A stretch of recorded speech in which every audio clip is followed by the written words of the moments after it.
Victorians want us to. Is the business of Victoria frozen here?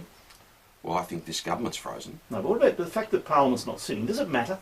Well, I think it does. I think that there are many issues, many challenges, and not about political blame. There are things to get on and do. I'm happy to work with the Premier on a whole lot of different issues, but I'm not going to sit there and simply ignore the fact that a very bad Speaker does not have a majority of votes on the floor of the House. In the end, could this bring about an early election? Well, look, it's a bit constitutionally unclear.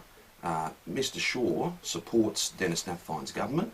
I think Mr Shaw has showed all Victorians that he's someone who's prepared to change his mind. He's perhaps unpredictable. These are arrangements that the Premier needs to speak to, not me. I don't have discussions with Jeff Shaw. He doesn't support me. If the Speaker, the reports are if the Speaker is dumped, he'll resign.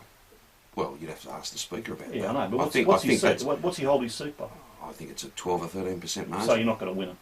Well, I think it'd be pretty difficult to win a by-election. So on that basis, can it really force an early election? Well, we have to wait and see. There's a whole lot of different variables. There's whether the member for Frankston stays in the Parliament. There's all sorts of different things. If the Premier wanted to go to the Governor, he could go to the Governor and say that my government's an embarrassment, the Parliament won't work. Come on, he could.